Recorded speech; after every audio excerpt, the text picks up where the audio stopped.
Wanted to tell you a story about how I made $5,000 on my first webinar by accident.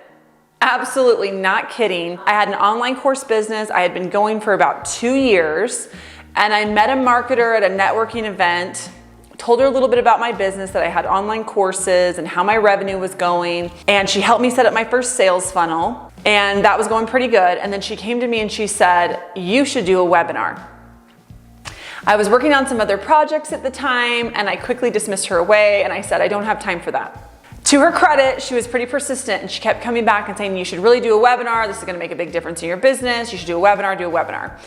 So really, just to kind of silence her, I said, "Okay, I'll pay you if you can set up the slides for me, if you can set up all the tech, and if you can assure me all I have to do is show up and teach and offer my product, I'm in." So we did just that.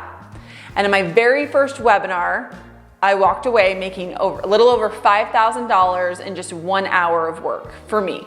So at that point, I turned to her and I said, "Okay, you have my attention."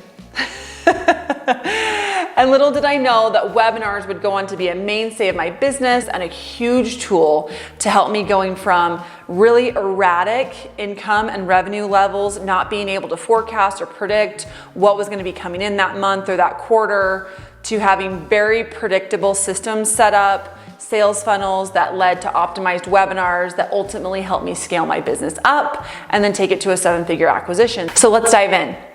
Okay, so why I feel like webinars are so helpful for digital courses or products are because those things are not tangible, right? So an online course doesn't show up on your doorstep like an Amazon package. It's not like a t-shirt that you can hold up and say, "Do you like this brand or not?" So webinars are a great vehicle to help kind of create some tangibility with your online course. So you're able to illustrate through images what it comes with, but you're also able to focus on how your customer is gonna feel. You're able to focus on that transformation. You're also able to give them that interaction with you where you can get them over the hump because they get to know you, they get to like you, they get a little free mini lesson, and at the end they can almost feel like, "Oh, I like this person. I actually owe them something for teaching me this concept, and I'm interested and excited to learn more and happy to take that step into their online course." So it creates that tangibility, which is impossible otherwise when they can spend 20, 30, 40 minutes with you on a webinar. The other cool thing is that they can plan when they're gonna take it. They can pencil into their calendar rather than just scrolling and finding a video that's 30 minutes long they weren't planning on watching, and then they just scroll away. So that can be a really great upside of webinars. One thing you're gonna wanna do when you come into a webinar is to give them a little bit of an overview. Like when I come into a play or I come into a concert, I like to kind of know, they give you like a little playbill, right? And they say there's an opening act, there's, scene 1, scene 2, whatever it is. And you feel some comfort in knowing where you're at in that process, right? So I loved giving an overview when I came into a webinar, welcoming people in, doing some interactions, saying hello, and then saying, "Here's what we're gonna cover today." I'd say things like, "I'm gonna give you a little short background on me so that you understand how I got here and learned all this stuff. Then I'm gonna dive into the teaching portion. I'm gonna teach you for about 15 minutes. Then I would say I do have a signature course, and I'm gonna be offering you an exclusive invitation with some great bonuses that my team has put together. I'll be offering and showing you the course for about 5 minutes, and then I'm gonna give 10 minutes at the end for Q&A. So I'd give them that overview, and that kind of also addressed the elephant in the room and prevented me from being viewed as a bait and switch. Somebody who, "Hey, you're here for a free lesson, but then, oh, by the way, I have something to sell you." So make sure they know that you're gonna be asking them to buy something. You're gonna be pitching them something. You've got the signature course where hundreds of people have gotten XYZ results. That actually kind of puts their guard down, and they understand, okay, she's gonna teach me, but she is also gonna pitch me on something. I'm okay with that. And then all of a sudden everything's transparent and they're on board. So that overview can really go a long way so that they know, how long am I in this for? Am I in this for 5 minutes, 2 hours? Is it completely free? Is she pitching me something?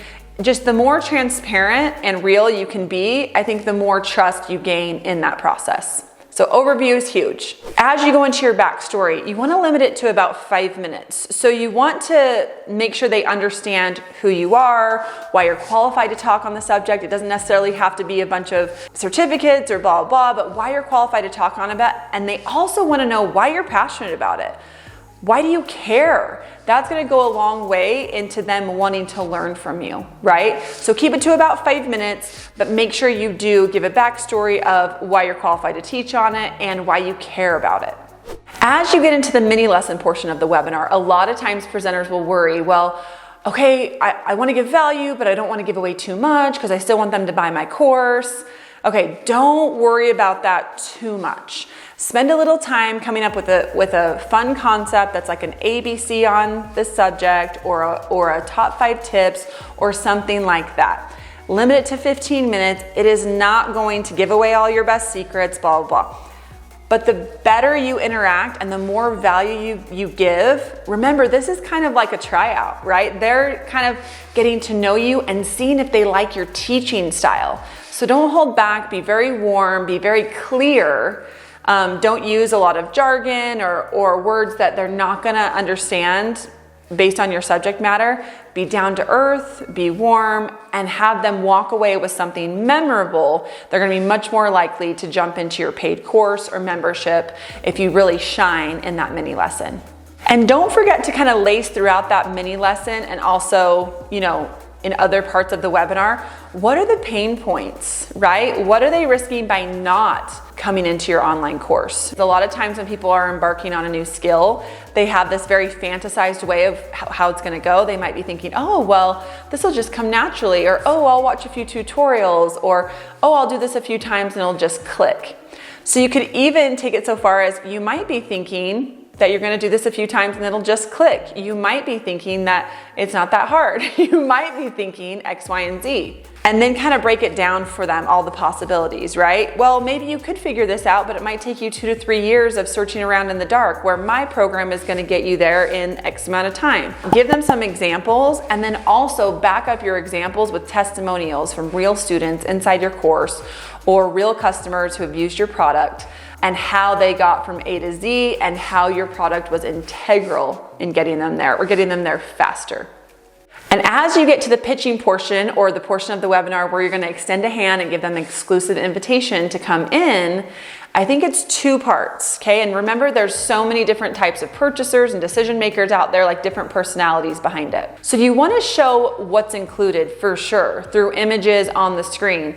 Hey, I've got these 2 courses. Here are what the bonuses look like. Whatever it is, put images up the screen that help create that tangible aspect to a digital product.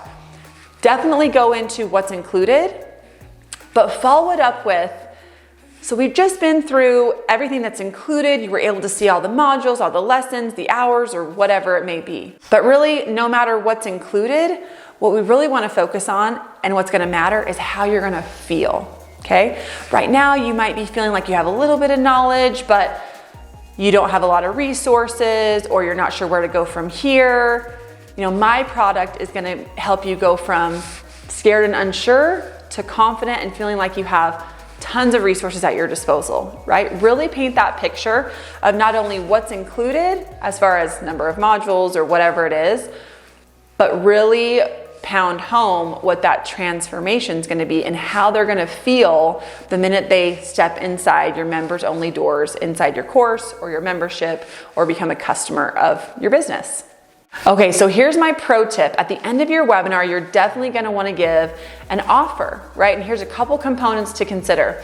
You wanna make that offer time sensitive. You don't wanna just make it that something they could get every day by just clicking and going to your website, right? So that doesn't necessarily mean you have to discount your product, but you can do it a couple different ways. One way is to add bonuses. So maybe your product stays the same price it normally is on your website, but you add some awesome bonuses that are additional, that are not available when they purchase directly through the website, that are time sensitive. So if they don't make a decision either on the webinar or in some time allotment that you have, maybe that's 12 hours, 24 hours, 48 hours, then those bonuses are gonna go away. And yeah, they can work with you later on down the road, but they won't get all these extra fun bonuses. And that bonuses will do a couple things. They'll create FOMO and they'll make people act quicker than they normally would. And one thing that you could consider with your bonuses is any objections that past customers have had or people that haven't purchased the course. Figure out what those are through a survey, perhaps, why they didn't purchase the course, or even past customers, something that they wish would have been included in the course, and make that the topic of your bonuses.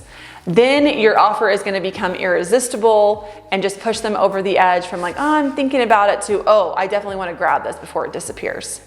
So those were some tips that I used inside my webinars that became a mainstay of my business. It was one way that I could just iterate my product and build the right product for scalability and eventual acquisition.